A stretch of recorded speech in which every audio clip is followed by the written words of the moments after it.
మూడవ మార్గశిర గురువారం లక్ష్మీదేవికి ఎంతో ఇష్టమైన ప్రీతికరమైన రోజు. ఈ రోజు మార్గశిర లక్ష్మీవార వ్రత కథను ఎవరైతే వింటారో లేదా చెప్తారో అలాంటి వారికి సకల దరిద్రాలు తొలగి సకల శుభాలు కలుగుతాయి. లక్ష్మీ కటాక్షం కలుగుతుంది. సంవత్సరానికి ఒకసారి వచ్చే మార్గశిర మాసంలో గురువారం రోజు ఈ పూజను ఆచరించటం సర్వశ్రేష్టం.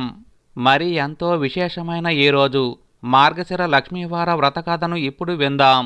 ఈ మార్గశిర లక్ష్మీవార వ్రతం లక్ష్మీదేవికి చాలా ప్రీతిపాత్రమైనదని పరాశర మహర్షి నారదునికి తెలియజేశాడు. మార్గశిర గురువారం రోజు లక్ష్మీ పూజ చేసుకొని ఈ వ్రతాన్ని ఆచరించటం వల్ల రుణ సమస్యలు తొలగి శ్రేయస్సు, సంపద, ఆరోగ్యం కలుగుతుందని పురాణాలు చెప్తున్నాయి. పూర్వం మాహిష్మతి నగరాన్ని ఒక రాజు పరిపాలిస్తూ ఉన్నాడు. అతను తన రాజ్యాన్ని అద్భుతంగా పరిపాలిస్తున్నాడు. శత్రురాజులు ఆ రాజ్యం వైపు చూడకుండా అన్ని జాగ్రత్తలు తీసుకుంటూ ప్రజల్ని కాపాడుతూ ఉంటాడు. ఇలా ఉండగా కొన్నాళ్లకు రాజు భార్య గర్భం ధరించింది. ఆ విషయం రాజుకు చెప్పగానే ఎంతగానో ఆనందించాడు. ఇలా ఉండగా మార్గశిర మాసం వచ్చింది. రాజు భార్యకు కూడా నిండు నెలలు నిండాయి. ఒక మార్గశిర గురువారం రోజు రాణికి బాగా నొప్పులు రావటం మొదలై చక్కని ఒక ఆడపిల్లకు జన్మనిచ్చింది. కాని ఆమె పుట్టిన వెంటనే తల్లి చనిపోయింది. ఆ విషయం చెలికత్తెలు రాజుకు చెప్పగా అతను బోరున విలపించాడు. ఇదేంటి ఇలా జరిగింది? నేను ఎంతో ప్రేమించే రాణి చనిపోవటమేమిటి అని ఎంతో బాధపడుతూ రాజు జ్యోతిష్యులను పిలిపించి పుట్టిన యువరాణి జాతకం పరిశీలించమని అడిగాడు. వారు పుట్టిన గడియలు మొత్తం లెక్కించి బాగా ఆలోచించి ఎంతో బాధపడి రాజుతో ఇలా చెప్పారు. రాజా, ఈ యువరాణి చాలా నష్టజాతకంలో పుట్టింది. మీరు ఈ ఆడ శిశువును అసలు జీవితంలో చూడరాదు. పైగా ఈ ఆడ శిశువు ఒక్క క్షణం రాజభవనంలో ఉంటే రాజ్యానికి, ప్రజలకు నష్టం. మీరు కూడా చనిపోతారని హెచ్చరించారు. అది విని రాజు ఇంకా బోరున విలపించాడు. వెంటనే రాజభటులను ఇద్దరిని రప్పించి ఇలా అన్నాడు. రాజభటులారా, ఈ శిశువును వెంటనే మహారణ్యానికి తీసుకువెళ్ళి చంపండి అన్నాడు. అందువల్ల రాజభటులు ఆ పసికందును చేతులతో తీసుకున్నారు. ఎంతైనా కన్నప్రేమ వల్ల రాజు ఆ బిడ్డను చూశాడు. వెంటనే రాజభటులు ఆ శిశువును అరణ్యానికి తీసుకొని పోయారు. అలా వారు అరణ్యం గుండా పోతూ ఉంటే వారికి ఇద్దరు బ్రాహ్మణ దంపతులు కనిపించారు. ఆ ఇద్దరి బ్రాహ్మణ దంపతులకు సంతానం లేదు. ఇక రాజభటులు ఆ బిడ్డను చంపటానికి రాతి మీద పనుకోబెట్టారు.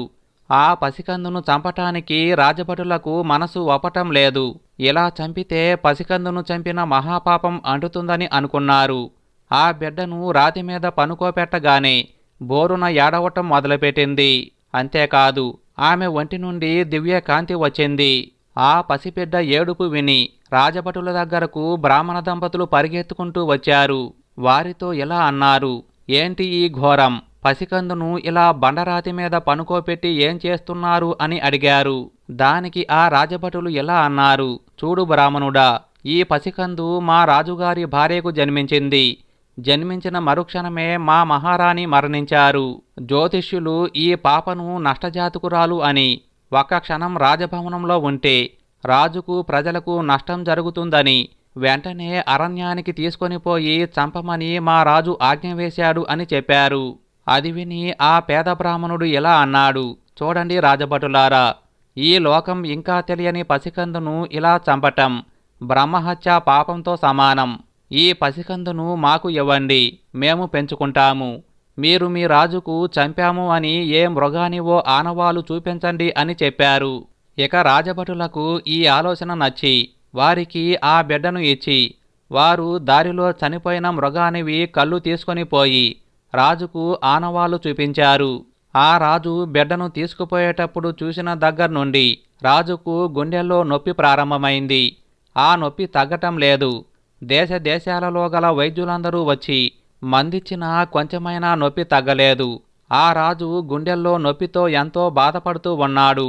ఇక ఆ పేద బ్రాహ్మణ దంపతులు తీసుకువెళ్లిన బిడ్డను వారు ఎంతో గారాబంగా పెంచుకోసాగారు. ఇక ఆ పిల్ల ఆ రాజ్యంలోనే ఆ పేద బ్రాహ్మణ దంపతుల కుటుంబంలో పెరుగుతూ ఉంది. అలా ఆ పిల్లకు 16 సంవత్సరాలు వచ్చాయి. ఇక తండ్రి ప్రోత్సాహంతో మార్గశిర గురువారం నోము పట్టి 12 మంది ముత్తైదువులకు 12 చీరలు, జాకెట్టు, దక్షిణ తాంబూలాలు, వాయనాలు ఇచ్చి వ్రతం ముగించింది. ఇక ఆ దేశపు రాజుకు గుండెల్లో నొప్పి మాత్రం ఏమాత్రం తగ్గలేదు. మంచంలో ఉన్నాడు. ఇక రాజు ఆ బాధను భరించలేక ఒకరోజు రాజభటులను పిలిపించి ఇలా అన్నాడు: రాజభటులారా, నా గుండెల్లో గల నొప్పిని ఎవరైతే పోగొడతారో వారికి నా అర్ధరాజ్యం ఇచ్చివేస్తాను అని చెప్పాడు. ఇక రాజ్యమంతా దండోరా వేయించాడు. ఇక ఆ పేద బ్రాహ్మణ కూతురు మార్గశిర గురువారాల నోము నోయటం వల్ల ఆమెకు ఒక శక్తి వచ్చింది. అదేంటంటే, ఆ రాజ్యంలో ఎవరికైనా జబ్బు చేస్తే బ్రాహ్మణ కూతురు వెళ్ళి కుమార్తె చేత ప్రార్థన చేయిస్తే తగ్గిపోతూ ఉంది. ఇది అలా అలా రాజ్యమంతా పాకింది. రాజపురోహితులకు కూడా ఈ విషయం తెలిసింది. వెంటనే పేద బ్రాహ్మణుణ్ణి తన కూతుర్ని రాజభవనానికి తీసుకురమ్మని వర్తమానం పంపారు. ఇక పేద బ్రాహ్మణుడు కూతురు రాజభవనంలోకి వెళ్ళి గుండెల్లో నొప్పితో బాధపడుతున్న రాజుకు జబ్బు నయం అయ్యేలా ప్రార్థన చేసింది. ఆశ్చర్యంగా మరుక్షణంలోనే నొప్పిపోయింది. దానికి రాజు ఎంతో సంతోషించాడు. ఇక రాజు ఆమెను చూశాడు, తరువాత ఏడ్చాడు. ఇక ఇప్పుడు విషయం చెప్తే రాజు కుమార్తెను ఆదరిస్తాడని జరిగిందంతా పేద బ్రాహ్మణుడు రాజుకు వివరిస్తాడు. ఇక రాజు బిడ్డను అక్కున చేర్చుకొని పేద బ్రాహ్మణుణ్ణి, అతని భార్యను కూడా తన కోటలో ఉంచుకున్నాడు. ఇదంతా ఆ పిల్ల మార్గశిర లక్ష్మీవార నోము నోచుకోవటం వల్ల జరిగిందని పేద బ్రాహ్మణుడు మరియు అతని భార్య అనుకొని సంతోషించారు. అప్పటి నుండి ప్రతి సంవత్సరం మార్గశిర లక్ష్మీవార నోము రాజ్యంలో ప్రతి ఇంట్లో నోచుకోవాలని రాజు ప్రజలకు చెప్పాడు. అలా వారు ప్రతి సంవత్సరం మార్గశిర లక్ష్మీవార నోము నోచుకుంటూ సుఖంగా జీవించారు. ఈ కథను ఎవరైతే విన్నారో వారు అదృష్టవంతులే. మార్గశిర గురువారం రోజు తప్పక వినవలసిన కథ ఇది. ఒకప్పుడు పరాశర మహర్షి మరియు దేవర్షి నారదుడు ఇద్దరూ కలిసి 3 లోకాలను సంచారం చేయటానికి బయలుదేరి వెళ్లారు. ఇద్దరూ భూలోకంలో తిరుగుతూ ఉన్నారు. అలా తిరుగుతూ వాళ్ళిద్దరూ ఒక గ్రామానికి చేరుకున్నారు.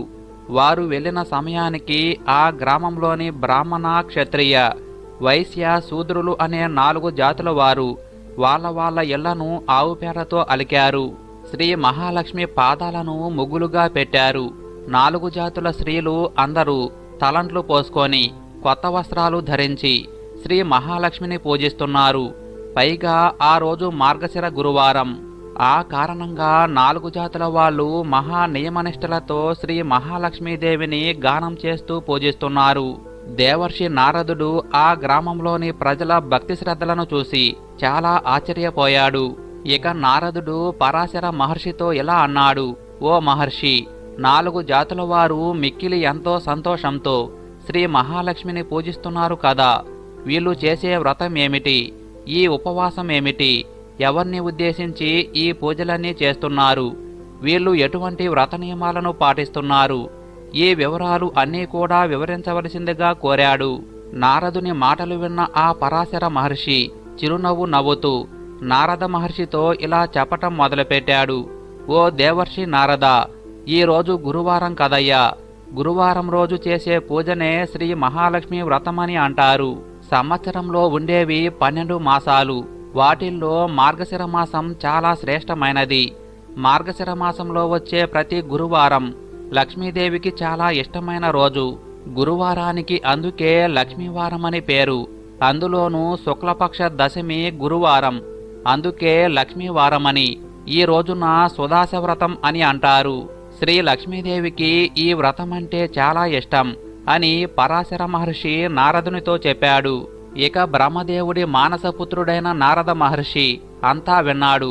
తరువాత, ఓ మహాత్మా, ఇంతకు ముందు ఎప్పుడైనా ఎవరైనా ఈ వ్రతాన్ని చేశారా? వ్రతాన్ని చేసిన వారు ఏ విధమైన ఫలితాన్ని పొందారు? ఈ వివరాలన్నింటినీ నాకు చెప్పండి అని పరాశర మహర్షిని అడిగాడు. ఇక నారదునితో పరాశర మహర్షి ఈ విధంగా చెప్పటం మొదలుపెట్టాడు: ఓ బ్రహ్మమానస పుత్ర నారద, నీవు చాలా అదృష్టవంతుడివి. పూర్వం ఒకప్పుడు ఒక భక్తురాలు ఈ వ్రతం చేసింది. ఆమె ఈ వ్రతం ఎప్పుడు చేసిందో, ఎలా చేసిందో, ఏ ఫలితాలను పొందిందో వివరంగా చెప్తాను, శ్రద్ధగా విను అని పరాశర మహర్షి అన్నాడు. ఒకానొకప్పుడు శ్రీ మహాలక్ష్మి శ్రీ మహావిష్ణువుకు సేవలు చేస్తూ ఇలా అంటుంది, నాదా, ఈ రోజు నాకు చాలా ప్రీతిపాత్రమైనది. ఈ రోజు జనులు నాకు వ్రతాన్ని ఆచరించాలి. కనుక మీరు నాకు అనుమతి ఇస్తే ఎవరెవరు నా గురించి ఏమేమి చేస్తున్నారు, ఈ రోజున ఏ విధంగా చేస్తున్నారు చూసి రావాలని ఉంది అని అడిగింది. దానికి శ్రీ మహాలక్ష్మి కోరిక మేరకు వెళ్ళిరమ్మని అనుమతించాడు. శ్రీ మహాలక్ష్మి భర్త అనుమతి తీసుకొని సమస్త ఆభరణాలను పెట్టుకొని పట్టు పీతాంబరాలు ధరించి వెళ్ళింది. ఆ తరువాత శ్రీ మహావిష్ణువు కూడా ఒక ముసలి బ్రాహ్మణ స్త్రీ వేషాన్ని ధరించి ఆ ఇంట్లోకి వెళ్ళాడు. గ్రామ సంచారం చేస్తున్న శ్రీ మహాలక్ష్మి ముసలి బ్రాహ్మణ స్త్రీ ఇంటికి వచ్చింది. ఆమెతో, ఓ అవ్వ, ఈరోజు మహాలక్ష్మికి ఇష్టమైన వ్రతం చెయ్యాల్సిన రోజు కదా, మరి నీవు నీ ఇంటిని ఆవు పేడతో అలికి ముగ్గులు పెట్టలేదు ఏమిటి అని అడిగింది. అది విని ఆ అవ్వ ఆమెతో ఇలా అంటుంది, అమ్మా, ఈ వ్రతం ఎలా చెయ్యాలి, ఎవరు చెయ్యాలి, వివరంగా చెప్పు తల్లి అని ప్రార్థించింది. అప్పుడు మహాలక్ష్మీదేవి అవ్వతో, ఈ వ్రతం ఎలా చెయ్యాలో చెప్తాను విను అన్నది. మార్గశిర మాసంలో వచ్చే లక్ష్మీవారం అంటే గురువారం రోజు ప్రాతకాలంలో నిద్ర లేవాలి. ఆవు పేడతో ఇల్లు అలికి ముగ్గులు పెట్టాలి. లక్ష్మీదేవి పాదాల ముగ్గులు వేయాలి. కొత్త కొలత పాత్రను తెచ్చుకొని శుభ్రంగా కడిగి ఎండబెట్టుకోవాలి. దానిమీద రకరకాల రంగుల ముగ్గులు బొమ్మలు వేయాలి. స్నానం చేసి పరిశుభ్రమైన వస్త్రాలు కట్టుకోవాలి. శుచిగా ఉండి ఒక బల్లను శుభ్రంగా కడగాలి. ఆరిన తరువాత ఆ బల్ల మీద ఎరుపు, నలుపు, తెలుపు రంగు కలిసిన కొత్త ధాన్యాలు కొంచెం పోయాలి. మరికొంచెం ధాన్యాన్ని కొత్త కొలత పాత్రలో కూడా పోయాలి. ఆ పాత్ర మీద 3 వక్కలు కాని ఒక వక్క కాని పసుపు నీటితో కడిగి పెట్టాలి. తెల్లధాన్యం ఈనెలు తెచ్చి వాటిని జడలాగా అల్లి మనసులోని కోరికను ఒకసారి మళ్లీ గుర్తుకు తెచ్చుకొని ఒక కొత్త పాత్ర మీద ఉంచాలి. అంటే దానిమీద ఎర్రని వస్త్రమును, నువ్వులను పెట్టాలి. లక్ష్మీదేవిని తలుచుకొని పూలు, గంధం, ధూపదీప నైవేద్యాలు ఆమెకు సమర్పించాలి. ఆ తరువాత ముందుగా పాలు నైవేద్యంగా పెట్టాలి. ఆ తరువాత అన్నం, పిండి వంటలు, కూరలు మొదలైన వాటితో నైవేద్యం పెట్టాలి. మహాలక్ష్మికి నైవేద్యంగా పెట్టిన ఆ ప్రసాదాన్ని ఇతరులకు పంచిపెట్టాలి. ప్రసాదాన్ని ఆ విధంగా పంచకపోతే మహాలక్ష్మీదేవి అనుగ్రహం లభించదు, సిరి సంపదలు రావు. ఈ రోజు మాంసాహారం తినకూడదు, తలకు నూనె రాసుకోకూడదు, పత్తితో ఒత్తులు చేయకూడదు, సొరకాయ కూర తినకూడదు, మంచం మీద పనుకోకూడదు, రాత్రిపూట పెరుగన్నం తినకూడదు. ఈ విధంగా నియమాలు పాటించని ఇంట్లో లక్ష్మీదేవి ఉండదు. గురువారం రోజు ప్రాతకాలంలో లేచి వీధి వాకిలి ఊడ్చుకోకపోయినా ఆ ఇంట్లో లక్ష్మీదేవి నిలవదు. ఈ రోజు తెల్లని దుస్తులు ధరిస్తే లక్ష్మీదేవి ఇంట్లోకి అడుగు పెడుతుంది, అష్టైశ్వర్యాలు కురిపిస్తుంది. గురువారం రోజు పిల్లల్ని కొట్టటం, తిట్టటం చేయకూడదు. సాయంకాలం సంధ్యాదీపం తప్పక పెట్టాలి. ఈ నియమాలను పాటించాలి. వీటిని పాటించని స్త్రీలు ఉన్న ఇంట్లో లక్ష్మీదేవి నివసించదు. పైగా ఉన్నధనం కూడా పోతుంది, సంతాన హాని కలుగుతుంది. కనుక ఏ బాధలు రాకుండా ఉండాలన్నా గురువారం రోజు పిల్లల్ని కొట్టకుండా ఉండాలి. ఇల్లు వాకిళ్ళు శుభ్రంగా ఉంచుకోవాలి. గురువారం రోజు సరిగ్గా ఉడకని పదార్థాలు తినకూడదు. అదే పనిగా నిద్రపోకూడదు. అత్తామామలను కష్టాలు పెట్టే కోడలి ఇంట్లో లక్ష్మీదేవి ఉండదు. అన్నం తినే ముందు తరువాత కాళ్ళు, చేతులు, ముఖం శుభ్రంగా కడుక్కోవాలి. మార్గశిర గురువారం రోజు లక్ష్మీదేవిని పూజించని స్త్రీ పాపపు బావిలో పడిపోతుంది. పైగా బ్రతికి ఉన్నంతకాలం తిండికి ముఖం వాచిపోతుంది. ప్రతి స్త్రీ తాను అనుసరించే పనుల వల్ల సిరి సంపదలు కలుగుతాయి. ప్రాతకాలంలో నిద్రలేచిన స్త్రీలు ముఖం కడుక్కోవాలి. అలా కడుక్కోని స్త్రీల ముఖం చూస్తే వారికి కలిసి రాదు. చీకటి పడిన తరువాత స్త్రీలు తలకు నూనె రాసుకోకూడదు అని ఆ ముసలి బ్రాహ్మణ స్త్రీకి శ్రీ మహాలక్ష్మీదేవి చెప్పిందని పరాశర మహర్షి నారదునికి చెప్పాడు. అంతేకాదు నారద, ఆ తరువాత లక్ష్మీదేవి ప్రతి వీధికి, ప్రతి ఇంటికి వెళ్లి చూసింది. అప్పటికి ఇంకా ఏ స్త్రీ నిద్ర లేవలేదు, కాలకృత్యాలు తీర్చుకోలేదు. తలలు విరబోసుకొని ఉన్నారు, గురకలు పెట్టి నిద్రపోతూ ఉన్నారు. లక్ష్మీదేవి వాళ్లను చూసి అసహ్యించుకుంది. తరువాత లక్ష్మీదేవి ఒక పల్లెకు వెళ్ళింది. ఆ పల్లెలో ఒక మూలన ఒక బేద హరిజన స్త్రీ ఉంది. ఆమె ప్రతిరోజు ప్రాతకాలంలో నిద్రలేచి ఆవు పేడ తెచ్చుకొని ఇల్లు వాకిలి శుభ్రం చేసుకుంది. బియ్యపు పిండితో ముగ్గులు పెట్టింది. లక్ష్మీదేవి పాదాలను వేసింది. ఆ పాదాల దగ్గర దీపం పెట్టింది. ధూపదీప నైవేద్యాలు సమర్పించింది. తరువాత పద్మాసనంలో కూర్చొని లక్ష్మీదేవిని ధ్యానిస్తూ ఉంది. లక్ష్మీదేవి ఆ ఇంటికి వెళ్ళేసరికి భక్తితో ఆమెకు పూజలు చేస్తుంది. అది చూసి మహాలక్ష్మి ఎంతో సంతోషించింది. ఇక ఆమె ఇంట్లో తన 2 పాదాలను పెట్టింది. ఆ స్త్రీతో ఇలా అంటుంది, ఓ భక్తురాలా, ఈ రోజుతో నీ కష్టాలన్నీ తీరిపోతాయి. నీవు ఇకపై దుఃఖపడనవసరం లేదు. నీ భక్తికి నేను సంతోషించాను. నీకు ఏమి కావాలో అడుగు అంటుంది. శ్రీ మహాలక్ష్మీదేవిని చూసిన ఆనందంతో ఆమెకు నోట మాట రాలేదు. ఆ కారణంగా ఏ వరం కోరుకోలేకపోయింది. అది చూసి లక్ష్మీదేవి మళ్ళీ ఆమెతో ఇలా అంది, నీవు బ్రతికి ఉన్నంతకాలం అష్టైశ్వర్యాలతో తొలతూగుతూ ఉంటావు. చివరకు నీవు వైకుంఠానికి వస్తావు. నా వ్రతం అప్పుడు కూడా ఇలానే చేస్తూ ఉండు. నీకు శ్రీ మహావిష్ణువు అనుగ్రహం కూడా లభిస్తుంది అని చెప్పింది. ఆ స్త్రీ లక్ష్మీదేవి పాద పద్మముల ముందే తన మనసును లగ్నం చేసుకొని ఉంటుంది. ఆమె భక్తిని చూసి శ్రీ మహాలక్ష్మి ఆనందించింది. ఆమె నివసించే పూరె గుడిసెను పెద్ద భవనంగా మార్చింది. ఆ ఇంట్లో 4 మూలల్లోనూ ధనరాశులను నింపింది. మహాలక్ష్మి చెప్పినట్లు ఐశ్వర్యవంతురాలయ్యింది. అప్పుడు కూడా మరింత భక్తి శ్రద్ధలతో నిష్ఠలతో మహాలక్ష్మిని ధ్యానం చేస్తూ ఉంది. అంతేకాదు 5 పుత్రులకు తల్లి కూడా అయిందని పరాశర మహర్షి నారదునితో చెప్పాడు. అంతేకాదు ఇంకా చెప్తాను, ఏం జరిగిందో విను అని ఇలా చెప్పటం ప్రారంభించాడు. ఆ హరిజన స్త్రీకి లక్ష్మీదేవి వల్ల చాలా ఐశ్వర్యం లభించిందన్న వార్తను బలరాముడు విష్ణుమూర్తికి చెప్పాడు. అలాగే బలరాముడు తన దివ్య దృష్టితో కూడా చూసి తెలుసుకున్నాడు. వెంటనే కోపంతో బలరాముడు విష్ణుమూర్తి దగ్గరకు వెళ్ళాడు. శ్రీ మహావిష్ణువుకు ఇలా చెప్పాడు, లక్ష్మీదేవి పల్లెకు వెళ్ళి అంటరాని ఆ స్త్రీకి సిరి సంపదలు ఇచ్చి పెద్ద తప్పు చేసింది కనుక ఆ లక్ష్మీదేవిని నీ మందిరంలోకి రానివ్వకు అని చెప్పాడు. అదే సమయానికి గ్రామ సంచారం పూర్తి చేసుకొని లక్ష్మీదేవి తిరిగి వచ్చింది. శ్రీ మహావిష్ణువు మందిరంలోకి ప్రవేశించబోతుంది. ఇంతలో బలరాముడు ద్వారానికి అడ్డంగా నిలబడి మహాలక్ష్మీదేవిని లోపలికి రావద్దని శాసించాడు. అతని శరీరం ఎర్రబడి పళ్ళు పటపటా కొరుకుతున్నాడు. శ్రీహరి, ఈమె ముఖం నీవు చూడకు అన్నాడు. అన్నగారి ఆజ్ఞ ప్రకారంగా లక్ష్మీదేవిని విడిచిపెట్టడానికి అంగీకరించాడు శ్రీ మహావిష్ణువు. వెంటనే శ్రీ మహాలక్ష్మీదేవి తాను ఇచ్చిన బంగారు నగలన్నింటినీ తీసివేసి పట్టుచీర విడిచిపెట్టి చిరికిన వస్త్రాలను కట్టుకుంది. ఇల్లు విడిచి వెళ్ళిపోవటానికి సిద్ధపడింది. పరిచారికలందరూ వెళ్ళవద్దని బ్రతిమలాడారు. అయినా సరే మళ్ళీ వస్తాను అని చెప్పి వెళ్ళిపోయింది.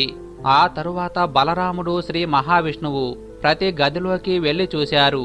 ఆ మందిరంలోని ప్రతి గది కాంతిహీనంగా ఉంది, కళాహీనమై ఉంది. ధనాగారంలో ధనం లేదు. వస్తు సామాగ్రి కూడా మాయమయ్యింది. వంటలు వండుకోవటానికి పదార్థాలు ఏమీ లేవు. బంగారపు బిందెలన్నీ మట్టి బిందెలుగా మారిపోయాయి. తాగటానికి నీళ్లు కూడా లేవు. దాంతో దాహంతో బాధపడుతూనే వారు నిద్రపోయారు. మరునాడు ప్రాతకాలంలో ముఖం కడుక్కోవటానికి కూడా నీళ్లు లేవు.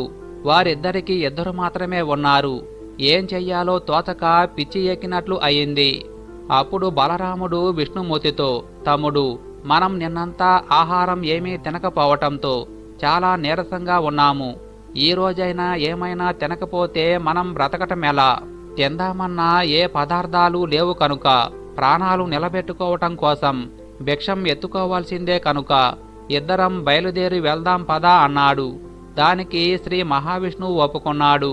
ఇక ఇద్దరూ సాధువుల వేషం వేసుకున్నారు. భిక్షాటనకు బయలుదేరారు.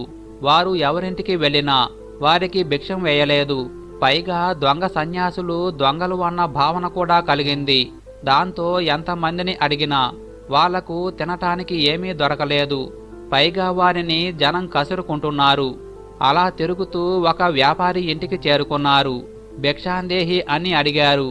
ఆ ధనికుడు ఈ అన్నదమ్ములను ఆదరంతో లోపలకు పిలిచి కూర్చోపెట్టి తినటానికి పదార్థాలు తెద్దామని లోపలికి వెళ్ళాడు. అప్పటి వరకు అక్కడ ఉన్న పదార్థాలన్నీ మాయమైపోయాయి. దాంతో వారు బయటకు వెళ్ళిపోయారు. ఇక బలరాముడు విష్ణుమూర్తి ఆకలితో బాధపడుతూ తూలుతూ ఒక చెరువు దగ్గరకు వెళ్ళారు. అక్కడ వికసించిన పద్మాలు ఉన్నాయి. ఈ పద్మాల కాడలను తిందామని నిర్ణయించుకొని ఇద్దరూ ఆ చెరువులోకి దిగారు. వెంటనే ఆ చెరువులో నీళ్లన్నీ ఇంకిపోయాయి. అది చూసి చేసేదేమీ లేక అన్నదమ్ములిద్దరూ నిరాశతో వెళ్ళిపోయారు. అలా వెళ్ళగా వెళ్ళగా ఒకచోట ఒక తపసంపన్నుడి కుటీరం కనపడింది. వారు అక్కడికి చేరుకొని వారి ఆకలి బాధను వివరించి తమ ఆకలిని తీర్చమని తినటానికి ఏమైనా పెట్టమని అడిగారు. ఆ ముని తాను తినటానికి పెట్టుకున్న అన్నం పాలు వాళ్లకు పెట్టబోయాడు. అంతలోనే ఆ ముని యొక్క పాత్రలో అన్నం పాలు మాయమైపోయాయి. అది చూసి అన్నదమ్ములిద్దరూ చేసేది లేక సముద్రం వైపు వెళ్ళారు. ఇక ఎండదాడికి శ్రీ మహావిష్ణువు కళ్ళు తిరిగి పడిపోయాడు. అన్న బలరాముడు నీళ్లు చల్లి లేపి మళ్లీ కాసేపాగి బయలుదేరారు. అక్కడకు దగ్గరలో ఉన్న మరొక భవనం దగ్గరకు వెళ్ళారు. ఆ భవనంలో ఉన్న లక్ష్మీదేవి నీరసంతో ఉన్న అన్నదమ్ములను చూసింది. జాలిపడింది. లోపలకు పిలిచి దాసీ జనం చేత నీళ్లు పెట్టించింది. తానే స్వయంగా పిండి వంటలతో పాటు భోజనం తయారు చేసింది. చెలికత్తెలతో భోజనాలు పెట్టించింది. ఇద్దరూ కడుపు నిండా భోజనం చేసి బయట ఉన్న అరుగు మీద విశ్రాంతి తీసుకున్నారు. వాళ్లకు నిద్ర పట్టలేదు. వాళ్ళు తిన్న పదార్థాలు, వాళ్ళు ఉన్న ఇల్లు, ఆ ప్రదేశమంతా వారికి వింతగా అనిపించాయి. ఆ వింత ఏమిటా అని ఇద్దరూ ఆలోచిస్తూ ఉండగా ఇంతలో ఒక చెలికెత్తె వారి దగ్గరకు వచ్చింది. వారితో ఇలా అంది: ఓ స్వాములు, మీది ఏ ఊరు? ఎక్కడి నుండి వచ్చారు? ఎక్కడకు వెళ్తున్నారు? మీకు భార్యాబిడ్డలు ఉన్నారా? ఈ విధంగా ఎందుకు తిరుగుతున్నారు అని అడిగింది. అన్నదమ్ములిద్దరికీ ఏం చెప్పాలో తెలియలేదు. ఇద్దరూ ఒకరి ముఖం ఒకరు చూసుకున్నారు. ఆ తరువాత శ్రీ మహావిష్ణువు ఆమెతో ఈ విధంగా చెప్పటం మొదలుపెట్టాడు: ఈయన నా అన్నగారు, పేరు బలరాముడు. నా పేరు శ్రీ మహావిష్ణువు. మేము ఒక పొరపాటు చేశాం. ఆ కారణంగా నా భార్య లక్ష్మీదేవిని ఇంటి నుండి బయటకు వెళ్ళగొట్టాం. ఆమె కారణంగానే అష్టైశ్వర్యాలు లభిస్తాయి. ఆమె అనుగ్రహంతోనే వంశం అభివృద్ధి చెందుతుంది. ఎల్లవేళలా తనను నమ్మి కొలుచుకునే వారికి ఇంట్లో తిరుగుతూ ఉంటుంది. అటువంటి మహాలక్ష్మీదేవి మమ్మల్ని వదిలిపెట్టి వెళ్ళిపోయింది. అందుకని అప్పటి నుండి మాకు దరిద్రం, కష్టాలు వచ్చాయి అని చెప్పాడు. అన్నదమ్ములిద్దరకు ఆ చెలికత్తె వల్ల ఆ భవనం శ్రీ మహాలక్ష్మీదేవిదే అని తెలిసింది. ఇద్దరూ చాలా ఆనందించారు. తమ్ముడు, నీవు లక్ష్మీదేవి దగ్గరకు వెళ్ళి చేసిన తప్పును మన్నించమని, క్షమించమని చేతులు పట్టుకొని అడుగు అని బలరాముడు విష్ణుమూర్తికి చెప్పి ఆయనను లోపలికి పంపించాడు. శ్రీ మహావిష్ణువు వెంటనే లోపలికి వెళ్ళాడు. వెంటనే లక్ష్మీదేవి భర్తను చూసింది. దగ్గరకు వచ్చి నమస్కారం చేసి శ్రీహరి పాదాలను కడిగి ఆ నీటిని తలపై చల్లుకొని పూలతో పూజించి ఆయనకు ఈ విధంగా చెప్పింది: ప్రభు, మీ అన్నదమ్ములు ఇద్దరూ నన్ను ఇంటి నుండి బయటకు పంపేశారు కదా. ఇప్పుడు నా ఇంట్లో ఎలా తిన్నారు? చండాలపు దాని ఇంట్లోకి ఎలా వచ్చారు? ప్రాణాలు పోసేటప్పుడు తీసేటప్పుడు ఏ కులం ఉండదు అని చెప్పింది. శ్రీహరి అప్పుడు చిరునవ్వు నవ్వుతూ, లక్ష్మి, మేము ఇద్దరం భిక్షమాడగటం అందరూ చూశారు. నీవు మాకు అన్నం పెట్టటం అందరూ చూశారు. మేము చేసిన తప్పుకు ఈ శిక్ష సరిపోతుంది. వైకుంఠం నీవు లేకపోయేసరికి చాలా చిన్నబోయింది. నిన్ను వెళ్ళగొట్టినందుకు మాకు అన్నీ లోపాలే. కాబట్టి మా వెంటరా వైకుంఠానికి వెళ్ళిపోదామని అన్నాడు. శ్రీహరి మాటలకు లక్ష్మీదేవి ఎంతో సంతోషించింది. వైకుంఠానికి వెళ్ళింది. లక్ష్మీదేవి అడుగు పెట్టగానే పోయిన సంపద అంతా వచ్చింది. పూర్వం ఎలా ఉందో మళ్ళీ అలా మారింది. ధనాగారమంతా ధనంతో నిండిపోయింది. కనుక ఓ నారద, గురువారం రోజు లక్ష్మీదేవికి పూజ చేసి ఈ పురాణాన్ని ఎవరు విన్నా, చదివినా, చెప్పినా వాళ్లకు గత జన్మలో చేసిన పాపాలన్నీ నశిస్తాయి. మోక్షం లభిస్తుంది. 1,00,000 ఆవులను దానం చేస్తే వచ్చే ఫలితం లభిస్తుంది. అష్టైశ్వర్యాలతో తొలతూగుతారు. ఈ లక్ష్మీ పురాణంలోని ఈ కథను చదవటం, వినటం వల్ల ప్రతి మానవుడు ముక్తి పొందుతాడు అని పరాశర మహర్షి నారదునికి లక్ష్మీ పురాణం గురించి వివరంగా చెప్పాడు. పూర్వకాలంలో ఒక పల్లెటూరిలో ఒక బ్రాహ్మణుడు ఉండేవాడు. అతనికి మొదటి భార్యకు ఒక కూతురు ఉండేది. ఆమె గుణవతి. ఆమె పేరు సుశీల. ప్రతిరోజు ఆ బాలిక మట్టితో లక్ష్మీదేవి బొమ్మను చేసి ఆడుతూ ఉండేది. సవతి తల్లి తన బిడ్డను ఎత్తుకొని ఆడించటానికి ఒక బెల్లం ముక్క పెడుతూ ఉండేది. ఆ బెల్లం ముక్కను తాను మట్టి బొమ్మగా చేసిన బొమ్మకు నైవేద్యంగా పెట్టి పూజ చేసి ఒక ఆటలాగా ఆడుతుండేది. కొంతకాలానికి ఆ బాలికకు యుక్త వయసు వచ్చింది. తల్లిదండ్రులు ఆమెకు వివాహం చేశారు. ఆమె అత్తవారింటికి వెళుతూ తనతో తన బొమ్మను కూడా తీసుకువెళ్ళింది. ఆ ఇంట్లో ఉన్న సిరి అంటే లక్ష్మీదేవి కూడా ఆమె వెంటే తరలి వెళ్ళిపోయింది. అందువల్ల ఆమె పుట్టింటి వారికి దారిద్ర్యం, అత్తంటి వారికి సిరి సంపదలు కలిగాయి.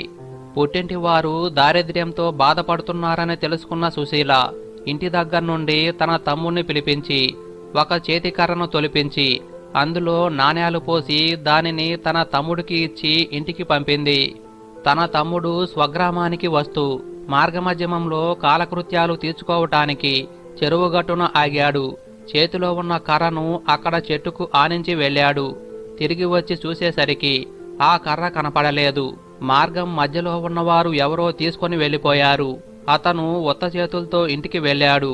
మరికొంత కాలానికి వాళ్ళ పరిస్థితుల్లో ఏ మార్పు లేకుండా దారిద్ర్యంతో బాధపడుతూనే ఉన్నారని తెలుసుకుంది సుశీల. మళ్ళీ తమ్ముణ్ణి పిలిపించి చెప్పులలో వరహాలు పోయించి కుట్టించి దానిని తమ్ముడికి ఇచ్చి తండ్రికి ఇవ్వమని చెప్పింది. తన తమ్ముడు మార్గం మధ్యలో చెరువులో దాహం తీర్చుకుందామని చెప్పులు గట్టున విడిచి నీళ్లు తాగి వచ్చి చూడగా అవి లేవు.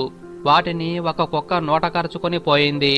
మరికొంత కాలానికి తమ్ముణ్ణి పిలిచి కుటుంబ పరిస్థితి అడిగి తెలుసుకుంది. కానీ ఏ మార్పు లేదని తెలుసుకుంది. ఇక బాగా ఆలోచించి ఒక గుమ్మడికాయలో వరహాలు నింపి మూతపెట్టి దానిని ఇంటికి తీసుకువెళ్లి తండ్రికి ఇవ్వమని చెప్పి పంపింది. ఇక తన తమ్ముడు మార్గం మధ్యలో గట్టున గుమ్మడికాయను ఉంచి తాను కాలు కడుక్కొని చది తింటుండగా బాటసారి ఒకడు గుమ్మడికాయను చూసి బాగుందని పట్టుకొని వెళ్ళిపోయాడు. మరికొంత కాలానికి ఆమె పుట్టింటికి వచ్చింది. వారి పరిస్థితి దుర్భరంగా ఉండటం చూసి ఎంతగానో విచారించి వారికి సహాయం చెయ్యాలని ఎంత సహాయం చేసినా ఫలితం రాలేదు. ఏం చెయ్యాలా అని తీవ్రంగా ఆలోచించింది. ఇక మార్గశిర మాసం వచ్చింది. ఈ మార్గశిర మాసంలో గురువారం రోజు లక్ష్మీదేవి నోము నోయిస్తే వీరి దారిద్ర్యం తీరవచ్చు అని నిర్ణయించుకుంది. లక్ష్మీవారపు నోము నోయించుకునేందుకు తల్లిదండ్రులను తన ఇంటికి తీసుకువెళ్ళింది. ఇక మార్గశిర లక్ష్మీవారం వచ్చింది. తల్లితో సుశీల ఇలా అంటుంది, అమ్మా, మార్గశిర లక్ష్మీవారం నోము నోచుకుందాము, నువ్వు ఎంగిలి పడవద్దు అని తల్లికి చెప్పింది. ఆమె పిల్లలకు సర్ది పెడుతూ అలవాటు ప్రకారం తన నోట ఒక ముద్ద వేసుకుంటుంది. దాంతో మొదటి గురువారం నోము నోచుకోలేకపోతుంది. ఇక చేసేది లేక మొదటి గురువారపు నోము సుశీల ఒకటే చేసుకుంటుంది. ఇక రెండవ లక్ష్మీవారం వచ్చింది. తన తల్లిని నిష్టగా నోట ఏమీ వేసుకోవద్దని హెచ్చరించింది. ఆమె పిల్లలకు తలస్నానం చేపిస్తూ గిన్నెలో మిగిలిన నూనెను తన తలకు రాసుకుంది. మార్గశిర మాసం గురువారం రోజు తలకు నూనె రాసుకొని పూజ చేయకూడదు. దాంతో రెండవ లక్ష్మీవారపు నోము కూడా నోచుకోలేకపోతుంది. ఇక సుశీల ఎంతో బాధపడి తాను ఒకటే రెండవ లక్ష్మీవారపు నోము నోచుకుంటుంది. ఇక మూడవ లక్ష్మీవారం వచ్చింది. ఈ వారమైనా జాగ్రత్తగా నిష్టగా ఉండమని చెప్పింది. ఆమె పిల్లలకు తల దువ్వుతూ తాను కూడా తల దువ్వుకుంది. దాంతో మూడవ లక్ష్మీవారం కూడా నోము నోచుకోలేకపోయింది. ఇక నాలుగవ లక్ష్మీవారం రాగా తల్లిని నియమనిష్టలతో ఉంచి నోము నోయించాలని నిర్ణయించుకుంది. అందుకుగాను ఆమెను ఒక గోతిలో కూర్చోపెట్టి పైన తలుపు మూత వేసింది. పిల్లలు అరటిపండ్లు తింటూ తొక్కలను ఆ గోతిలో వేశారు. ఇక తల్లికి ఏం తోచక వాటిల్లో ఒక అరటి తొక్కను తింటుంది. అది తెలిసిన కుమార్తె ఎంతగానో విచారించింది. ఇక ఐదవ లక్ష్మీవారం వచ్చింది. ఎలాగైనా తల్లి చేత నోము నోయించాలని ఆమె చీరచెంగుని తల్లి చీరచెంగుకు కట్టుకొని చాలా జాగ్రత్తగా ఉంది. తనతో పాటు తన తల్లిని కూడా లక్ష్మీవారపు నోము నోయించింది. నైవేద్యంగా పెట్టిన పూర్ణ కుడుములలో తాను పెట్టిన వాటిని లక్ష్మీదేవి స్వీకరించి తల్లి పెట్టిన వాటిని స్వీకరించలేదు. ఇక సుశీల లక్ష్మీదేవితో ఇలా అంటుంది, ఏమిటి తల్లి, ఎందుకు నా తల్లి పెట్టిన నైవేద్యాన్ని స్వీకరించలేదు, కారణమేంటి అని ప్రశ్నించింది. అందుకు ఆ లక్ష్మీదేవి ఇలా అంటుంది, బిడ్డ, నీవు పసితనమందు నన్ను పూజిస్తున్న సమయంలో ఒకరోజు నీ సవతి తల్లి చీపురుతో నిన్ను కొట్టింది. ఆ రోజు నాకు చాలా కోపం వచ్చింది. ఆ దోషం కారణంగా నైవేద్యాన్ని నేను ముట్టుకోవటం లేదు అని చెప్పింది. దానికి సుశీల ఇలా అంటుంది, అమ్మా, నా తల్లి చేసిన తప్పును క్షమించి ఆమె పెట్టిన నైవేద్యాన్ని స్వీకరించి ఆమెను అనుగ్రహించు అని వేడుకుంది. ఇక లక్ష్మీదేవి సుశీల మాట కాదనలేక ఆమె తప్పును క్షమించి ఆమె పెట్టిన నైవేద్యాన్ని స్వీకరించింది. తదుపరి సంవత్సరం తనతో పాటు లక్ష్మీవారపు నోమును 4 వారాలు సక్రమంగా భక్తి శ్రద్ధలతో చేయించింది. పులగం, పరమాన్నం, కుడుములు నైవేద్యంగా పెడుతూ 5వ ఆఖరి వారం పూర్ణ కుడుములను నైవేద్యంగా పెట్టి పూజలు చేశారు. అందువల్ల లక్ష్మీదేవి అమ్మవారి కరుణ కలిగి పుట్టింటి దారిద్ర్యం తొలగిపోయింది. ఆ ఇంట్లో సిరి సంపదలు, ధనధాన్యాలు సమృద్ధిగా నిండాయి. ఇక సుశీల ఎంతో సంతోషించింది.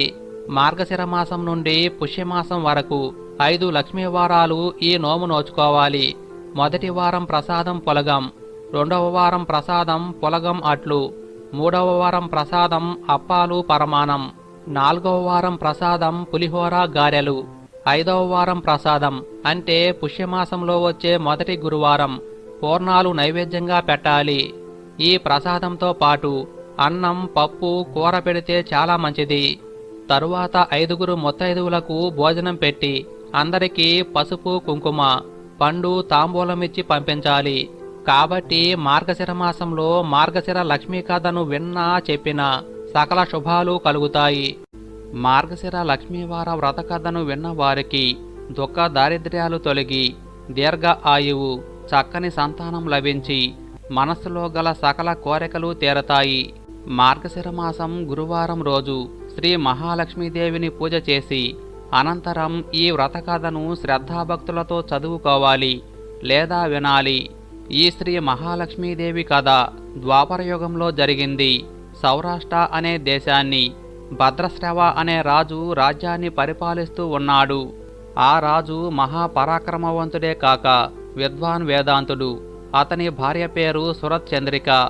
ఆమె మంచి సౌందర్యవతే కాక గొప్ప పతివ్రతగా పేరుగాంచింది. ఆ రాజురానికి 8 మంది సంతానం కలరు. వారిలో 7గురు కుమారులు, 1 కుమార్తె ఉన్నారు. కుమార్తె పేరు శ్యామబాల. ఒకరోజు శ్రీ మహాలక్ష్మి తన మనసులో ఇలా అనుకుంది, ఏమనగా, నేను ఎప్పుడు ఆ రాజు ఇంట్లో వెలుస్తానో అని మనసులో అనుకుంది. తాను ఆ రాజు ఇంట్లో వెలిస్తే రాజే కాకుండా ప్రజలు కూడా భోగభాగ్యాలతో సుఖ సంపదలతో వర్ధిల్లుతారు. అదే ఒక దరిద్రుడి ఇంట్లో వెలిస్తే ఆ కుటుంబమే భోగభాగ్యాలతో ఉండునని ఆ మహాలక్ష్మి ఒక వృద్ధ బ్రాహ్మణ స్త్రీ రూపం దాల్చి భద్రశ్రవ మహారాజు కోటద్వారం వద్దకు ప్రవేశించింది. తన చేతిలో కర్రను శబ్దం చేసుకుంటూ సింహద్వారం వద్దకు ప్రవేశించింది. ఆమెను చూసి ఒక దాసి ముందుకు వచ్చి, నీవు ఎవరవు? నీ పేరేమిటి? నీ నివాసం ఎక్కడా? నీవు ఎక్కడి నుండి వచ్చావు అని అడిగింది. అప్పుడు ఆ వృద్ధ బ్రాహ్మణ స్త్రీ రూపంలో ఉన్న మహాలక్ష్మీదేవి ఆ దాసి దగ్గరకు వచ్చి, అమ్మా, నా పేరు కమల, నా భర్త పేరు భువనేశ్వర్, నేను ద్వారకలో నివాసం ఉంటాను. నేను చెప్పేది విను. నీ రాణి సురత్చంద్రిక గత జన్మలో ఒక వైశ్యుని భార్య. ఆ వైశ్యుడు చాలా దారిద్ర్యంతో బాధపడుతూ ఉండేవాడు.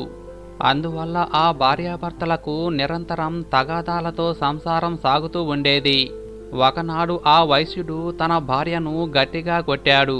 ఆ బాధ భరించలేక ఆమె ఇల్లు వదిలి ఆకలితో అడవికి వెళ్ళింది.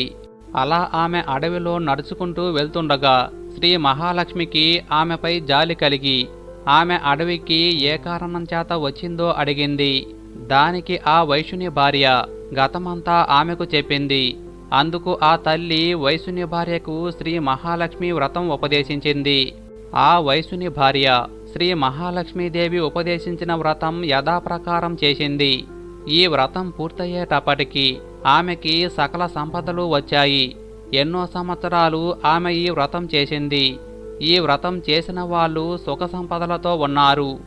ఆ వ్రత ప్రభావం వల్లే ఈ జన్మలో వారిరువురు రాజు భద్రశ్రవగా, రాణి సురచంద్రికగా జన్మించారు. వారు ఈ భోగభాగ్యాలలో మునిగిపోయి ఈ వ్రతం గురించి మర్చిపోయారు. ఈ వ్రతం గుర్తుకు చేయటానికి నేను ఇక్కడికి వచ్చానని దాసీతో చెప్పింది. దానికి ఆ దాసి ఇలా అంటుంది, మామగారు, శ్రీ మహాలక్ష్మి వ్రతం ఎప్పుడు ఏ విధంగా ఎలా చేయాలో అని ఆ దాసి చాలా శ్రద్ధగా అడిగింది. ఆ వృద్ధశ్రీ శ్రీ మహాలక్ష్మి వ్రతం ఎలా చెయ్యాలో వివరించింది. మార్గశిర మాసం మొదటి లక్ష్మీవారం నుండి శ్రీ లక్ష్మీ నారాయణులను పూజించి మంచి పరమాన్నం నైవేద్యంగా పెట్టి, ఓ మహాలక్ష్మి తల్లి, ఈరోజు నా యథాశక్తితో పూజిస్తున్నాను, ఇప్పుడు నువ్వు ప్రత్యక్షమవ్వు. ఈ విధంగా లక్ష్మీదేవిని ప్రార్థించి నైవేద్యం పెట్టిన ప్రసాదం కొంచెం బ్రాహ్మణుడికి పెట్టి మిగిలిన దాన్ని సకుటుంబంగా తినాలి. మార్గశిర మాసం గురువారం రోజు ఈ ప్రకారంగా పూజ చెయ్యాలి. ఆఖరి వారం బ్రాహ్మణుల చేత వ్రతం చేయించుకొని దక్షిణ తాంబూలాలు ఇవ్వాలి. అదంతా విన్న దాసి ఇలా అంటుంది, మామగారు, నా వల్ల మీకు ఆలస్యం అయ్యింది అని చెప్పి ఆ దాసి వృద్ధశ్రీకి సాష్టాంగ నమస్కారం చేసి, సరే మామగారు, నేను వెళ్ళి రాణిగారిని తీసుకుని వస్తానని ఆ దాసి సురచంద్రిక వద్దకు వెళ్ళింది. ఇక సురచంద్రికతో ఆ దాసి వృద్ధశ్రీ చెప్పిన పూర్వజన్మ వృత్తాంతం చెప్పింది. ఆ మాటలు విన్న సురచంద్రిక, ఆ వృద్ధశ్రీ నాకు చెప్పటమేమిటి అని కోపంతో అంతఃపురం నుండి బయటకు వచ్చింది. ఐశ్వర్యంతో భోగభాగ్యాలతో మునిగిన ఆమె గర్వంతో బ్రాహ్మణశ్రీ వద్దకు వచ్చి చాలా కోపంతో ఇలా అంటుంది, గత జన్మలో వృత్తాంతమంతా ఇప్పుడు జ్ఞాపకం చేస్తున్నావు. మర్యాదగా ఎక్కడి నుండి వెడలిపో అని చేతిలో కర్రను లాక్కొని కాలితో తన్ని అవమానించింది. దానికి ఆ వృద్ధశ్రీ, ఓ దుష్టుల్లారా, మీరు దేని గురించి ఇంత గర్వంతో మిడిసిపడుతున్నారు అని ఆ వృద్ధశ్రీ గట్టిగా గర్జించింది. నీవు నన్ను పొమ్మని చెప్పేదేమిటి? నీ ముందే నేను వెళ్ళిపోతున్నాను.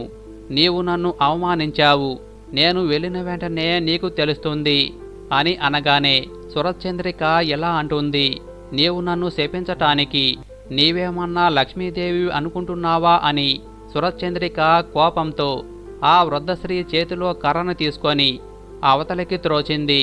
లక్ష్మీదేవి లేచి నిల్చొని కుంటుకుంటూ మూలుగుతూ అక్కడ నుండి వెళ్ళిపోయింది. దారిలో వెళ్తూ ఉండగా శ్యామబాల నిలబడి ఉంది. రాజకుమారి శ్యామబాల ఇలా అంటుంది, మామగారు ఏమైంది మీకు అని అడిగింది. దానికి వృద్ధశ్రీ రూపంలో ఉన్న లక్ష్మీదేవి రాజకోట వద్ద జరిగిందంతా ఆ రాజకుమారికి వివరించింది. దానికి శ్యామబాల ఇలా అంటుంది, మామగారు, జరిగిందానికి నేను క్షమాపణలు కోరుతున్నాను అని రెండు చేతులు జోడించి అడిగింది. ఇక ఆమెపై లక్ష్మీదేవికి దయ కలిగింది. శ్యామబాలకు శ్రీ మహాలక్ష్మి వ్రతం గురించి చెప్పింది. వ్రత విధానం చెప్పిన రోజే మార్గశిర మాసం మొదటి గురువారం శ్యామబాల చాలా భక్తి శ్రద్ధలతో ఆ వ్రతం చేసింది. ఇక సిద్ధేశ్వర్ అనే రాజుకు మాలాధర్ అనే కొడుకు కలడు. శ్యామబాలకు మాలాధర్కు వివాహం అయ్యింది. శ్యామబాల ఈ వ్రతం చేయటంతో తన భర్తతో రాజవైభవంతో సిరి సంపదలతో తొలతూగుతూ ఉంది. ఇక లక్ష్మీదేవి కోపగించి వెళ్లటంతో భద్రశ్రవరాజుకు సిరి సంపదలంతా పోయి వారికి దారిద్ర్యం పట్టుకుంది. పూటకు తిండి లేక, ఒంటికి బట్ట లేక చాలా దారిద్ర్యంతో బాధపడుతున్నారు. ఒకరోజు సురచంద్రిక ఆమె భర్తతో ఇలా అంటుంది, స్వామి, దారిద్ర్యం వల్ల బ్రతకటం కష్టంగా ఉంది. మన అల్లుడు మాలాధర్ రాజుగా ఉన్నాడు కదా, మీరు వెళ్ళి మన పరిస్థితి చెప్పండి, అతనికి తోచింది ఇస్తే తీసుకురండి అని చెప్పింది. సురచంద్రిక అన్న మాటలు భద్రశ్రవకు నచ్చాయి. అతను అల్లుడి రాజ్యానికి పయనమయ్యాడు. అతను దారిలో ఒక నది ఒడ్డున ఆగి విశ్రాంతి తీసుకున్నాడు. నీరు తీసుకుని పోవుటకు వచ్చిన శ్యామబాల దాసీలకు భద్రశ్రవ కనిపించాడు. ఆ దాసీలకు అతని ముఖం చూస్తే రాజులాగా, వేషం చూస్తే బెకారిలా కనిపించింది. ఆ దాసి ఇలా అడుగుతుంది, మీరు ఎవరు, ఎక్కడి నుండి వచ్చారు అని అడిగింది. దానికి అతను, ఒకప్పుడు నేను సౌరాష్ట్ర దేశపు రాజు భద్రశ్రవను అని చాలా కష్టంతో అన్నాడు. నేను భద్రశ్రవ రాజుని, ఇప్పుడు బెకారిగా అయిపోయాను అని కష్టం మీద చెప్పాడు. వెంటనే ఆ దాసి ఇలా అనుకుంది, అయ్యో భగవంతుడా, ఇతను మా శ్యామబాల రాణిగారి తండ్రి అని పరుగున వెళ్ళి శ్యామబాలకు చెప్పింది. శ్యామబాల మేనక దాసితో వస్త్రాలు, నగలు, ఒక గుర్రం ఇచ్చి తన తండ్రిని సకల మర్యాదలతో తీసుకుని రమ్మని ఆజ్ఞాపించింది. శ్యామబాల తన తండ్రికి పంచభక్ష పరమాన్నాలతో భోజనం పెట్టింది. సకల మర్యాదలు చేసింది. తండ్రి వెళ్ళేటప్పుడు ఒక బిందె నిండా ధనం ఇచ్చింది. ఆ రాజు ఆ బిందె నిండా ధనం తీసుకొని తన దేశం వచ్చేశాడు. ఇదిగో నీ కుమార్తె బిందె నిండా ధనం ఇచ్చిందని సురచంద్రికను పిలిచాడు. ఆమె ఆ బిందె మూత తీసి తొంగి చూసింది. సురచంద్రిక ముఖం నల్లబడింది. బిందెలోని ధనమంతా బొగ్గుల్లా మారాయి. లక్ష్మీదేవి కోపం వల్ల అలా జరిగింది. కొన్ని రోజుల తరువాత సురచంద్రిక తన కూతురు ఇంటికి వెళ్ళింది. ఆ రోజు మార్గశిర మాసంలో 3వ గురువారం అయిపోయి 4వ గురువారం. శ్యామబాల ప్రతి గురువారం ఏ విధంగా పూజ చేసిందో ఆ గురువారం కూడా అదే విధంగా పూజ చేసింది. తన తల్లిని ఎంతో బ్రతిమాలి ఆమె చేత కూడా ఈ వ్రతం చేయించింది. వ్రతమయ్యాక తల్లిని తన రాజ్యానికి పంపించింది. సురచంద్రిక తన రాజ్యానికి వచ్చేటప్పటికి ఆమెకు పోయిన ఐశ్వర్యమంతా వచ్చింది. మార్గశిర లక్ష్మీవార వ్రతం చేయటం వల్ల అలా జరిగింది. ఎన్నో రోజుల తరువాత శ్యామబాల తన పుట్టింటికి వచ్చింది. తన కూతురు తండ్రికి ధనానికి బదులు బొగ్గులు ఇచ్చింది. మనకేమీ ఇవ్వలేదన్న కోపం సురచంద్రిక మనసులో పెట్టుకుంది. పుట్టింటికి వచ్చిన శ్యామబాలను ఎలా ఉన్నావని ఎవరూ అడగలేదు. అందుకు ఆమెకు అవమానమయ్యింది. శ్యామబాల తన తల్లిపై కోపగించుకోకుండా పుట్టింటి నుండి చిటికెడు ఉప్పు తీసుకుని వెళ్ళింది. నీ పుట్టింటి దగ్గర నుండి ఏమి తీసుకువచ్చావని మాలాధర్ అడిగాడు. రాజ్యసారం తీసుకువచ్చానని నవ్వుతూ చెప్పింది. ఏది ఎక్కడ రాజ్యసారం అని అడిగాడు. దానికి శ్యామబాల ఆగండి, కంగారు పడకండి అంది. ఆ రోజు ఆమె ఏ పదార్థం వండినా అందులో ఉప్పు లేకుండా తయారు చేయించింది. మాలాధర్ భోజనానికి కూర్చున్నాడు. ఉప్పు లేకుండా చప్పగా అతనికి తినబుద్ధి కావటం లేదు. ఆమె కంచంలోని పదార్థంలో కాస్త ఉప్పు వేసింది. పదార్థంలో ఉప్పు వేయటంతో ఎంతో రుచిగా ఉంది. ఇదే నేను పుట్టింటి నుండి తీసుకువచ్చిన రాజసారం అని భర్తకు చెప్పింది. శ్యామబాల భర్తకు ఆ మాట నచ్చింది. ఆ ఇద్దరూ ఎంతో సంతోషంతో భోజనం చేశారు. ఈ విధంగా లక్ష్మీ వ్రతం చేసుకున్న వారికి లక్ష్మీదేవి కటాక్షం లభిస్తుంది. ఈ వ్రతం చేసిన వారికి సుఖవైభవం, మనశ్శాంతి లభిస్తుంది. ఒకవేళ ధనం వచ్చినా గర్వం ఉండకూడదు. లక్ష్మీ వ్రతం చేయటం మర్చిపోకూడదు. ఈ వ్రతాన్ని చేసుకుంటే ఆ రాజు రాణిలాగే అందరూ సుఖంగా ఉంటారు. మార్గశిర లక్ష్మీవార వ్రత కథను విన్న వారికి దుఃఖ దారిద్ర్యాలు తొలగి దీర్ఘ ఆయువు, చక్కని సంతానం లభించి మనస్సులో గల సకల కోరికలు తీరిపోతాయి.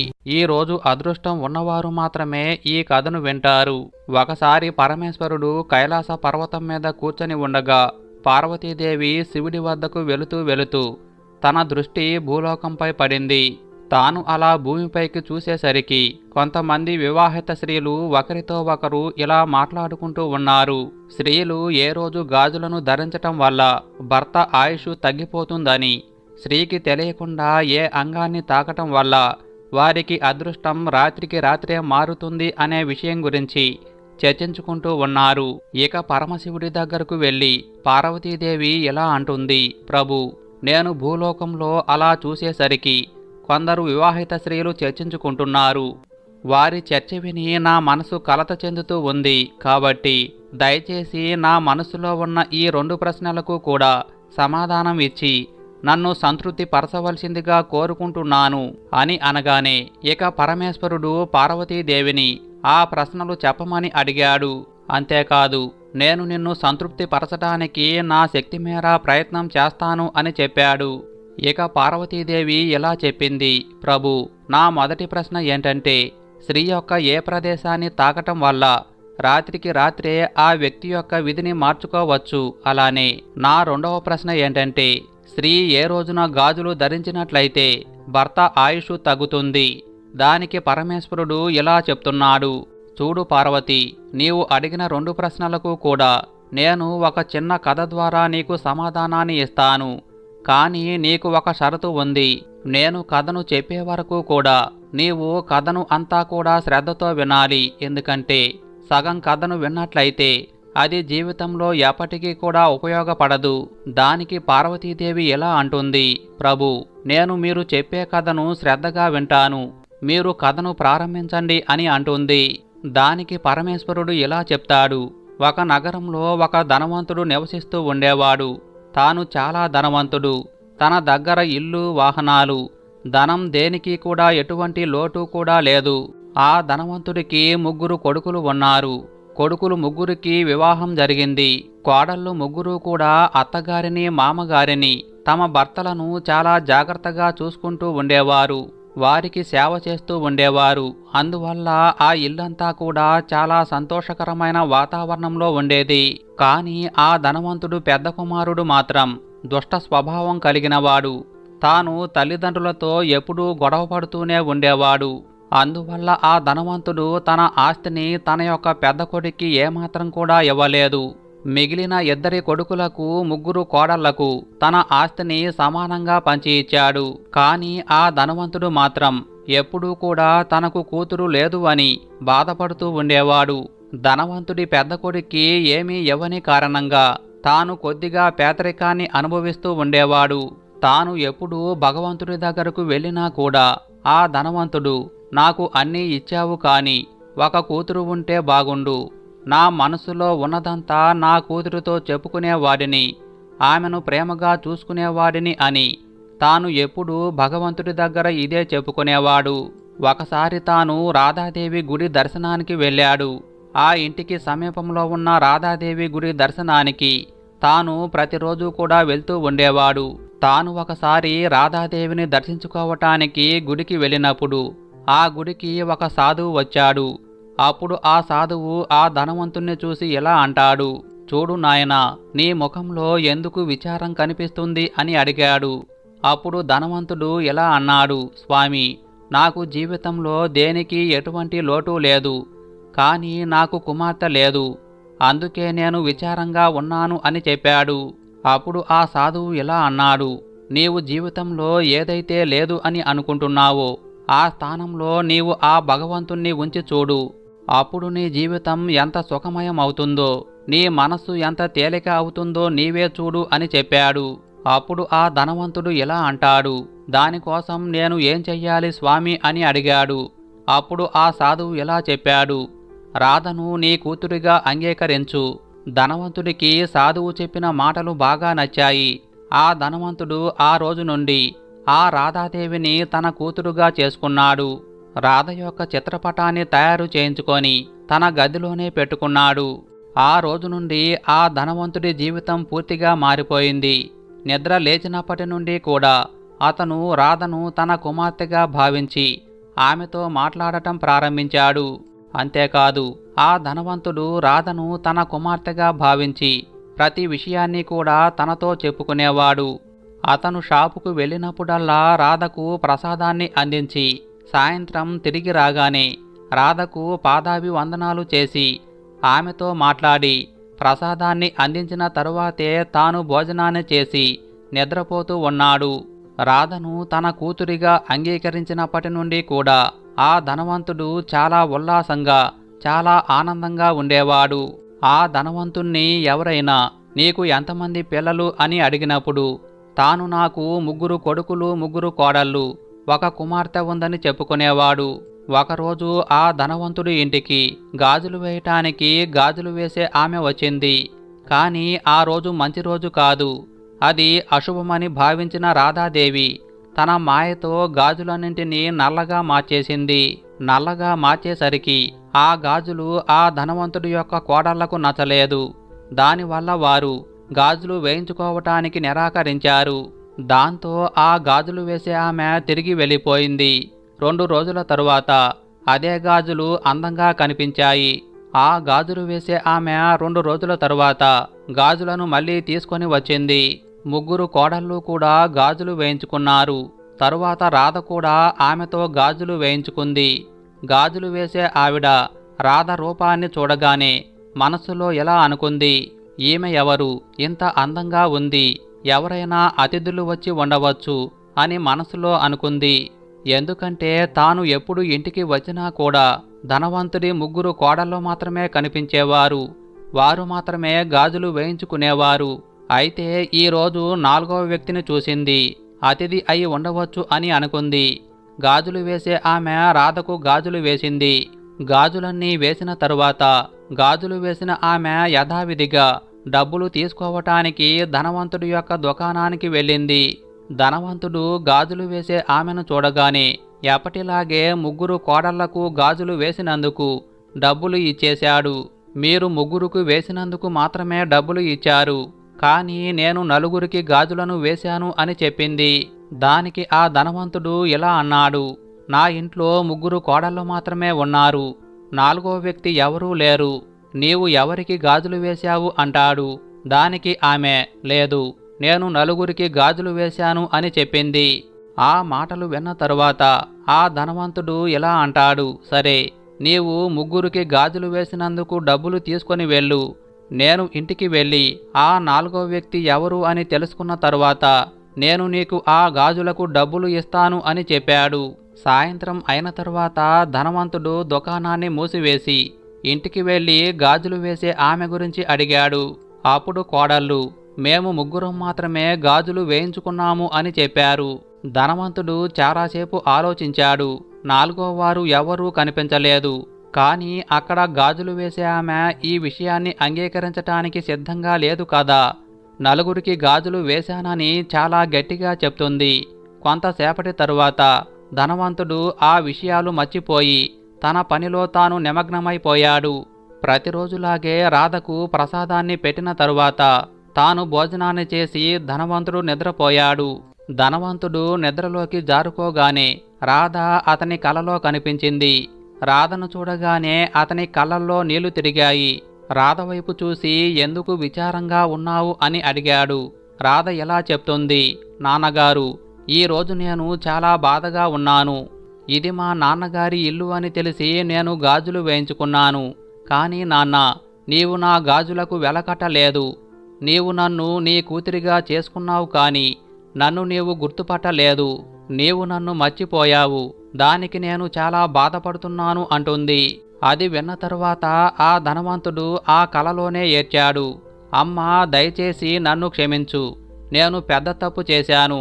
ఆ ధనవంతుడు వెంటనే నిద్ర నుండి మేల్కొన్నాడు. అతని కళ్ళ నుండి కన్నీళ్లు వస్తూనే ఉన్నాయి. వెంటనే పెట్టెలో నుండి డబ్బులు తీశాడు. గాజులు వేసే ఆమె ఇంటికి వెళ్ళిపోయి వాళ్ళ తలుపులను తట్టాడు. గాజులు వేసే ఆమె తలుపులు తీసి ధనవంతుణ్ణి చూసి ఇంట్లోకి రమ్మని పిలిచింది. ఇంట్లోకి వెళ్ళగానే ధనవంతుడు జరిగిందంతా ఆ గాజులు వేసే ఆమెకు చెప్పాడు. నీ అంత అదృష్టవంతురాలు ఈ ప్రపంచంలో ఎవరూ ఉండరు. రాధను నా కూతురుగా చేసుకున్నాను, కానీ నేను నా కళ్ళతో ఆమెను ఎప్పుడూ చూడలేదు. కానీ ఈరోజు నీవు రాధ చేతులకు గాజులు వేశావు. నీవు ఎంత అదృష్టవంతురాలివి. నా కుమార్తె ధరించిన గాజులకు మూల్యాన్ని చెల్లించటానికి వచ్చాను. ఈ డబ్బులు ఉన్న సంచిని నేను నీ దగ్గర ఉంచుతున్నాను. నీకు ఎంత కావాలి అంటే అంత తీసుకోమని చెప్పాడు. ఇక గాజులు వేసే ఆమె ఎలా చెప్తుంది, రాధకు స్వయంగా గాజులు వేసే అదృష్టం నాకు కలిగింది. ఆమె కళ్ళ నుండి కూడా నీళ్లు ధారలాగా ఉప్పొంగిపోయి వస్తున్నాయి. నేను రాధకు వేసిన గాజుల కోసం డబ్బులను ఎలా తీసుకోగలను? అలాంటి అదృష్టం ఎవరికీ లభించదు. అలాంటి అదృష్టం నాకు లభించింది. నేను రాధాదేవికి నా చేతులతో గాజులు వేశాను. నేను రాధకు వేసిన గాజులకు మాత్రం డబ్బులు తీసుకోను అని చెప్పింది. అప్పుడు ఆ ధనవంతుడు ఒప్పుకోకుండా ఆ డబ్బుల సంచిని ఆమె ఇంట్లోనే వదిలేసి తిరిగి వచ్చేశాడు. అక్కడ నుండి ఇంటికి రాగానే భార్యను తీసుకొని రాధాదేవి గుడికి వెళ్ళాడు. గుడికి వెళ్ళి ఆ రోజు నుండి కూడా ఆ ధనవంతుడు అన్నింటినీ కూడా వదిలేసి సన్యాసాన్ని తీసుకొని రాధ గుడిలోనే రాధభక్తిలో రాధకు సేవ చేస్తూ తన జీవితాన్ని గడపటం ప్రారంభించాడు. తన భార్యతో కలిసి ఆ ఆలయంలోనే ఉంటూ రాధను పూజించటం ప్రారంభించాడు. మరోవైపు రాధ ఆ ధనవంతుడి యొక్క పెద్ద కొడుకు కలలో కనిపించి ఈ విధంగా చెప్పింది, నీవు నీ తల్లికి ఎప్పుడూ కూడా ఎటువంటి సేవ చేయలేదు. అందువల్లనే నీకీ పరిస్థితి ఈ విధంగా ఉంది. నీవు ఈ రోజు నుండి నీ తల్లి పాదాలు తాకటం ప్రారంభించు. రాత్రికి రాత్రే నీ విధిరాత ఎలా మారుతుందో నీవే చూడు అని అన్నది. ఆ విధంగా రాధ చెప్పిన మాటలు విన్న ఆ పెద్ద కుమారుడు ప్రతిరోజు కూడా తన తల్లి పాదాలను తాకటం ప్రారంభించాడు. మెల్లిమెల్లిగా తన దురదృష్టం మొత్తం కూడా తొలగిపోయి తాను ధనవంతుడు అవ్వటం ప్రారంభమయ్యింది అని పరమేశ్వరుడు చెప్తూ ఉన్నాడు. పార్వతి, నీవు అడిగిన మొదటి ప్రశ్నకు సమాధానాన్ని అర్థం చేసుకో. నీ మొదటి ప్రశ్న ఏమిటంటే, స్త్రీ యొక్క ఏ అంగాన్ని తాకటం వల్ల రాత్రికి రాత్రే వారి జీవితం మారిపోతుందో, పెద్ద కొడుకు లాంటి వ్యక్తి రాధ చెప్పిన విషయం ప్రకారం ఎవరైతే తన తల్లి పాదాలను ప్రతిరోజు కూడా సేవిస్తూ ఉంటాడో, తల్లి పాదాలకు నమస్కరించుకుంటూ ఉంటాడో, వారి యొక్క నిద్రపోతున్న భాగ్యం అనేది మేల్కొంటుంది. అటువంటి వ్యక్తులు వారి దోషాలన్నింటినీ కూడా తొలగించుకొని చాలా తొందరలోనే గొప్పవారు అవుతారు. ఇక పరమేశ్వరుడు ఇలా అంటున్నాడు, పార్వతి, నీ రెండవ ప్రశ్నకు సమాధానాన్ని విను. నీ రెండవ ప్రశ్న ఏంటంటే, స్త్రీ ఏ రోజున గాజులు వేసుకున్నట్లయితే తన భర్త ఆయుష్ తగ్గుతుంది అని. గాజులు వేసే ఆమె ధనవంతుడి యొక్క 3 కోడళ్లకు గాజులు వేయటానికి వచ్చినప్పుడు ఆమె మంగళవారం రోజు వచ్చింది. అందువల్లనే రాధ తన మాయాజాలంతో ఆ గాజులను నల్లగా మార్చేసింది. అందువల్లనే ఆ ధనవంతుడి కోడళ్ళు ఆ గాజులను ఇష్టపడలేదు. ఆపై 2 రోజుల తరువాత మళ్ళీ ఆ గాజులు వేసే ఆమె వచ్చినప్పుడు అదే శుక్రవారం రోజు ఆ గాజుల రంగు అందంగా మారిపోయింది. ఆ ధనవంతుడి యొక్క 3 కోడళ్ళు మరియు రాధ మొత్తం కలిపి 4 కూడా ఆ రోజు గాజులను వేయించుకున్నారు. రాధ ఆ ధనవంతుడి యొక్క 3 కోడళ్లకు ఇలా చెప్పింది, వివాహమైన ప్రతి స్త్రీ కూడా గాజులు ధరించే ముందు కొన్ని విషయాలలో ప్రత్యేక శ్రద్ధ వహించాలి అని చెప్పింది. అందులో మొదటిది, వివాహమైన ప్రతి స్త్రీ కూడా గాజులను తప్పక ధరించాలి. రెండవది, గాజులను ఎప్పుడూ కూడా ఉదయం లేదా సాయంత్రం సమయంలోనే ధరించాలి. మూడవ విషయం ఏంటంటే, గాజులను ఎప్పుడూ కూడా శుక్రవారం లేదా ఆదివారం మాత్రమే ధరించాలి. ఈ రోజున ధరించినట్లయితే భర్త ఆయుష్ అనేది పెరుగుతుంది. నాలుగో విషయం ఏంటంటే, మంగళవారం కానీ శనివారం కానీ గాజులను కొనకూడదు, ధరించకూడదు. దానివల్ల భర్త యొక్క ఆయుష్ తగ్గిపోతుంది. అందువలనే మీరు ఎప్పుడు గాజులు ధరించినా కూడా ఈ విషయాలపై ధ్యాస పెట్టాలి. ఆ ధనవంతుడి యొక్క 3 కోడళ్ళు కూడా రాధ మాటలు విన్నారు. ఆ మాటలను వారి జీవితంలో అమలు చేశారు. ఆ తరువాత ఆ ధనవంతుడి యొక్క 3 కోడళ్ళు కూడా సుమంగలిగానే జీవించారు, సుమంగలిగానే మరణించారు.